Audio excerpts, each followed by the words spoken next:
안녕하세요. 수학삼촌입니다. 이번 시간은 삼각형의 무게중심에 대해서 좀 더 깊이 알아볼 거예요. 그 중에서도 특히 삼각형에서 무게중심이 유일하냐라는 것에 대해서 증명을 보여드리려고 합니다. 이전 시간에는 외심, 내심의 유일성에 대해서 삼촌이 좌표 평면으로도 증명을 했었고, 도형 그 자체만 가지고도 증명을 했었죠.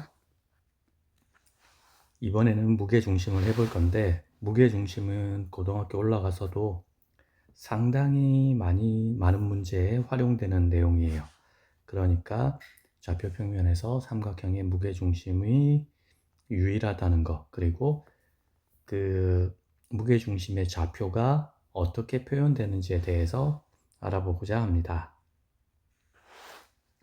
자, 여기에 도형처럼, 요 그림처럼 삼각형에 세 점을 찍었어요. 요건 둔각 삼각형이네요. 그리고 A, B, C, 그리고 D, M, N 이렇게 만들었죠. 그리고 각각의 중점 A, B의 중점을 D라고 잡았고 B, C의 중점을 M이라고 했으며 A, C의 중점을 N이라고 했습니다. 그렇죠? 그러면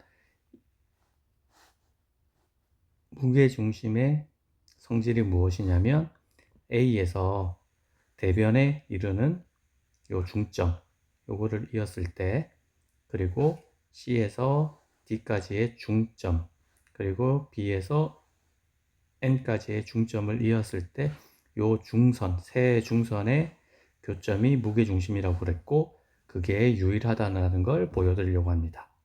또한 이 A는 0,0이고 B는 2A,0, C는 2B,2C라고 되어 있는데 이 무게중심의 좌표는 아주 특별하게 나오거든요. 그래서 그 무게중심의 좌표의 특별함을 보여드리고자 해요. 이번에는 삼촌이 일일이 식을 쓰진 않을 거예요. 왜냐하면 뒤에 페이지에 식들이 나와 있으니까 그거를 참고해 보시기 바래요. 자, 다음 페이지에 가면 A에서 M까지의 직선의 방정식을 구했죠. 1번으로. 요거는 뭐 쉽게 구할 수 있죠.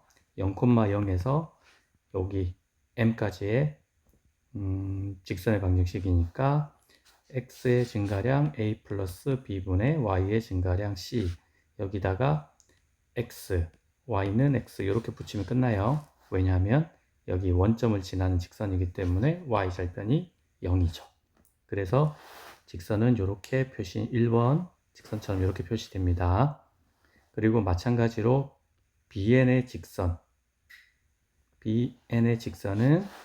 X의 증가량 B-2A 분의 Y의 증가량 C, 그리고 X-2A 플러스 0, 얘가 Y가 됩니다. 자, 여기서는 조금만 설명을 해볼게요. Y는 B-2A 분의 C, X-2A 플러스 0 이렇게 되어 있거든요. 이 직선의 방정식의 특징이 뭐냐면 여기 X에다가 2A를 집어넣으면 여기가 무조건 0이 되고, 그러면 Y도 무조건 0이 돼요. 즉, 이 직선의 방정식은 어떤 특징을 가지고 있냐면 2A, 0을 집어넣었을 때 항상 성립하고, 이렇게 항상 성립한다는 얘기, 이렇게 값을 집어넣었을 때, 좌표의 순서상을 대입했을 때 직선의 방정식이 만족한다는 얘기는 이 점이 이 직선 위에 있다라는 의미가 되겠죠. 그래서 이 직선은 2A, 0을 반드시 지나는 직선이다 로 해석하시면 되겠습니다. 자, 여기까지 했고, 그러면 마지막 직선의 방정식은 3번 CD의 방정식이니까, C에서 D까지의 방정식이니까 A, 2B-A, 2C, X-A 플러스 0은 Y, 얘를 이렇게 돼 있거든요. 맞죠? 자, 이렇게 표현해도 돼요. y는 2b-a분의 2c x, 이게 이 직선이 이 점을 지난다라는 것 때문에 이렇게 표현한 건데, 이렇게 표현해도 돼요. 이 점을 반드시 지나니까 x-2b 플러스 2c라고 표현을 해도 되는데, 누가 봐도 위에 게 표현이 더 쉽죠? 그쵸? 그래서 우리는 이것보다는 이 방정식을 더 좋아합니다. 특히 이렇게 이 점의 이름이 뭐냐면 x절편이고, x절편인 경우에는 y값이 0이라는 게 확정적이니까 우리는 이게 훨씬 더 편한 거죠. 마찬가지로 y절편이 주어지면 y절편을 이용해서 해도 돼요. 자, 이렇게 하면은 여러분들은 세 개의 방정식을, 세 개의 직선의 방정식을 모두 다 알고 있는 거니까 그 세 개의 직선의 방정식을 연립해서 풀어보면 돼요. 연립해서 풀어보면 여러분들은 요 좌표값을 1과 2의 교점의 좌표는 요거 콤마 요거이고, 그쵸? 그리고 요거를 3번 방정식 여기다가 대입을 했더니 성립한다. 그러니 무게중심의 좌표는 유일하다. 요렇게 요런 논리를 이용하는 거예요. 이 논리는 외심의 유일성 그리고 내심의 유일성 할 때도 비슷한 논리를 적용했으니까 이 부분에서 조금 막힌다 싶으면 앞의 내용을 다시 한 번 더 보시기 바래요. 외심과 내심의 유일성 정리, 이 부분을 꼭 참고하시기 바래요. 자, 이렇게 좌표를 이렇게 A가 0,0, B가 2A,0, C가 2B,2C라고 했을 때 무게중심의 좌표가 3분의 2A 플러스 2B, 3분의 2C라고 나와요. 왠지 0, 2A, 2B 얘가 하고 비슷할 것 같고 0하고 2C가 여기에 들어가 있을 것 같아요. 공통점은 X, X, X좌표, 그리고 얘도 X좌표값. 얘가 Y, Y, Y좌표값, 얘가 Y좌표값. 그리고 보니까 모두 3으로 나누었다라는 거죠. 그죠? 자, 만약에 여러분들이 고등학교 1학년 과정에서 요새는 2학기 때 배우던데 내분점이라고 하는 개념을 배워본 적이 있는 친구라면 분모가 3이 되는 경우는 2대 1로 내분한다라는 거를 내분할 때 분모에 3이 들어간다라는 걸 기억하고 있는 친구들도 있을 수 있어요. 아마 매우 적겠죠. 그리고 이 2대 1이라는 거는 어디서 많이 본 거예요. 어디서 많이 봤느냐? 무게중심은 한 꼭지점에서 중선에 이은 선분을 꼭지점에서 2, 그다음에 여기 무게중심에서 변까지 1, 2대 1로 내분하는 점이 무게중심이다 라고 우리는 이미 2대 1이라는 단어에 익숙한 거죠. 맞죠? 이렇게 우리는 분모에 3이 들어가 있다.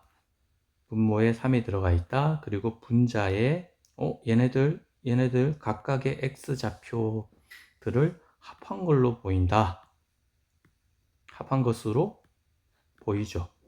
자, 그러면 이걸 힌트로 삼아서 이렇게 표현할 수 있단 말이에요.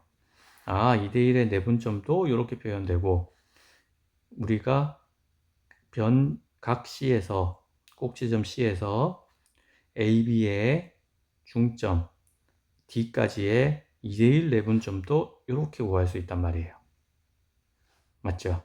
그러니까 둘이가 똑같은 거예요. 말씀드린 것처럼 2대1로 내분, 그 다음에 닮은 비가 2대1 또는 중선을 2대1로 나눈다라는 개념이 여기에 들어가 있는 거예요. 그리고 이걸 2대1로 나누는 거는 언제나 다른 걸로 해도 똑같아요. 이렇게 해도 2대1로 나눴을 때 2점이고 이렇게 해서 2대1로 나눴을 때도 2점이 여기에요. 그래서 무게중심은 세 중선을 2대1로 한 중선을 2대1로 나누는 그 점을 내분점을 우리는 무게중심이다 라고 표현할 수도 있다는 거죠. 자, 이제 우리가 조금 더 상상을 해봅시다. 자, 책의 중반 부분에 있는 요 내용이거든요. 만약에 세 점이 A가 x1, y1, B가 x2, y2, C가 x3, y3로 주어졌다라고 하면 요 세 선분을 가지고 요 세 점을 이어서 삼각형을 만들고 무게중심을 구하면 그 무게중심의 좌표는 3분의 x1 플러스 x2 플러스 x3가 되고 y 좌표값도 y1 플러스 y2 플러스 y3가 돼요. 이게 무게중심 G의 좌표예요. 딱 패턴이 떴죠. 그죠? x 좌표값을 다 더한 다음에 나누기 3, y 좌표값을 모두 더한 다음에 나누기 3 하면 이게 무게중심이라는 거예요. 아까처럼 A와 A, B, C에서 A와 B, C의 중점 요거를 이렇게 해서 2대1로 나누는 요 점을 찾아도 되는데 이렇게 찾으려면 요게 요 중점의 좌표가 2분의 x2 플러스 x3 얘가 2분의 y2 플러스 y3거든요. 얘랑 x1, y1을 2대1로 내분하는 점을 찾으면 이게 바로 요거라는 거예요. 이렇게 찾으려면 꽤 어렵겠죠. 복잡하겠죠. 계산도 많고. 근데 이걸 단축시켜 주는 게 요 무게중심의 공식인 거죠. 자, 마지막으로 마지막은 아니고 삼촌이 추가로 해주고 싶은 거는 이 공식의 의미라는 거예요. 자, 책에도 써놨는데 봅시다. 요 내용이에요. 무게중심의 좌표는 x 좌표값들의 평균 그리고 y 좌표값들의 평균이라고 우리는 해석할 수 있단 말이에요. 그리고 무게중심이라는 게 무엇이었죠? 바로 삼각형이 있을 때 이 삼각형의 가운데에 있으면서 얘가 이렇게 잘라도 넓이가 똑같고 이렇게 잘라도 넓이가 똑같고 그리고 이렇게 잘라도 넓이가 똑같은 어떤 점이라고 한 거잖아요. 그죠? 그러니까 이 점은 요 무게중심이라고 하는 요 점은 모든 삼각형의 길이를 잘 배분할 수 있고 넓이도 잘 배분할 수 있는 어떤 점이어야만 하는 거예요. 그래서 이걸 보면 x 값들의 평균 그리고 y 값들의 평균이 요 무게중심의 좌표가 되는구나. 그래야만 여기에 무게를 정확하게 배분할 수가 있겠네 라는 거예요. 자, 이제 삼촌이 정말 하고 싶은 얘기는 뭐냐면 요거예요. 도전과제. 자, 여러분들은 이걸 알게 되었어요. 삼각형에서 무게중심은 세 좌표값들의 평균, 평균이다. 맞죠? 그러면 삼각형을 이렇게 했으면 사각형은요? 오각형은요? 심지어 원은 어떻게 될까요? 요 내용을 고민해 보라는 거예요. 이해하셨죠? 우리는 삼각형밖에 안 배우잖아요. 무게중심을. 근데 삼각형에는 무게중심이 있는데 사각형에는 없을까요? 오각형에는요. 그리고 육각형, 칠각형 다 하다가 계속 무한대로 많은 각형을 하면 얘는 원이 된단 말이에요. 그러면 이 원, 삼각형에서 사각형, 오각형, N각형, 그리고 심지어는 원까지 무게중심은 어떻게 표현될까라는 게 삼촌의 질문이에요.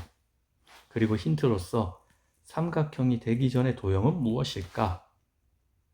바로 선분입니다. 그러면 이 선분의 무게중심은 무엇일까?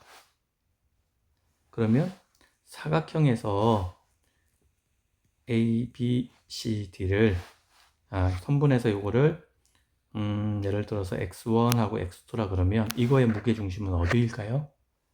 쉽죠? 2분의 x1 플러스 x2랍니다.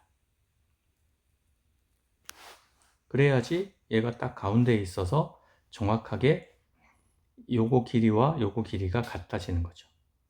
삼각형에선 넓이가 같아졌던 거고 여기 중점에서는 길이가 같아진 거죠. 왜냐하면 선분에는 넓이라는 개념이 없어요.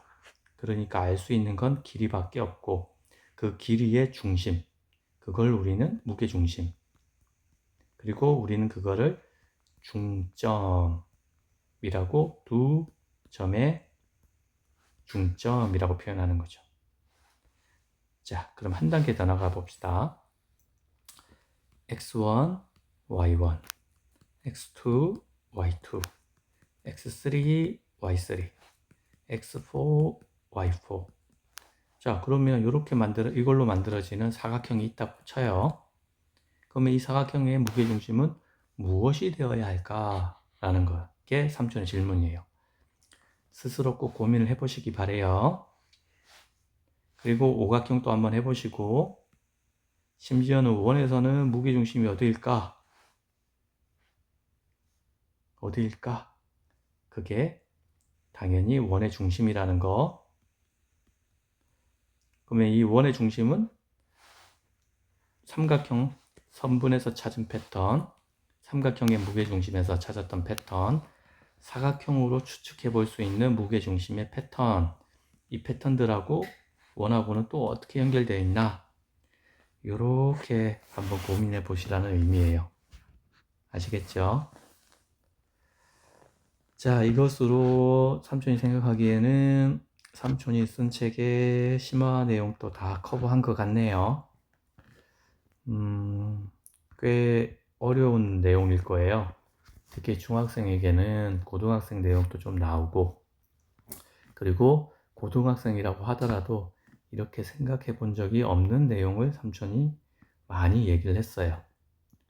그 이유는 무엇이냐면, 여러분들은 수학을 배울 때 이거는 이거, A는 A, B는 B 이러면서 전부 다 외워요. A부터 Z까지.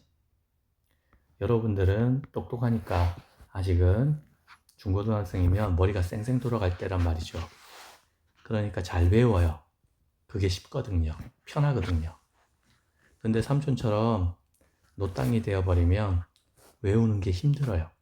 그러면 원리를 계속 고민하게 되고 이유를 계속 추측하게 돼요. 그러면서 삼촌이 이제 깨달았던 게 뭐냐면 원은 모든 도형의 어머니다. 그리고 사인과 코사인 그놈이 그놈이다. 그 다음에 코사인 법칙은 피타고라스의 정리다. 이런 내용들을 삼촌이 깨닫게 된 거죠. 그러니 여러분들이 어떤 거를 새로 배웠을 때 그게 완전히 새로운 게 아닐 가능성이 매우 높아요. 그 전에 여러분들이 배웠던 내용하고 연결되는 내용이 상당히 많다는 거죠. 그래서 삼촌은 그걸 보여드리고 싶었고, 그래서 처음부터 끝까지 삼각형에서부터 삼각함수, 삼각비까지 했었죠. 그리고 삼각함수까지. 근데 이거를 관통하는 내용은 딱 하나밖에 없었어요. 원. 그쵸? 이 원이라는 내용 하나 하고, 그 다음에 공리 중에 평행선에 대한 공리 요 두 가지가 거의 메인으로 써가지고 이것만 가지고 삼각형의 합동, 닮음, 내심, 외심, 무게중심, 사각형의 성질, 원주각, 삼각비, 거기서 삼각함수까지 요거를 요 두 가지밖에 삼촌이 쓴 게 없어요. 그렇죠. 그러니까 여러분들도 꼭 실습을 해보세요. 여러 번 강조하지만 실습하지 않고 무언가를 성공한다는 건 거의 불가능해요. 시도하고 실수하고 거기서 배우고 요것들을 계속 반복을 잘 해야지 여러분들의 수학 성적이 많이 오르고 수학이 힘들기만 한 게 아니라 가끔씩은 나에게 짜릿함도 주는 그러한 과목이 될 수도 있는 거죠. 자, 삼촌의 잔소리가 길었어요. 여기까지 따라오시느라 고생 많았어요. 마지막 시간에는 부록편에 대해서 삼촌이 수학 1등급을 받기 위해서 어느 정도로 공부를 해야 되는지에 대해서 어떤 방법으로 공부해야 되는지에 대해서 설명을 해볼게요. 자, 수고하셨습니다.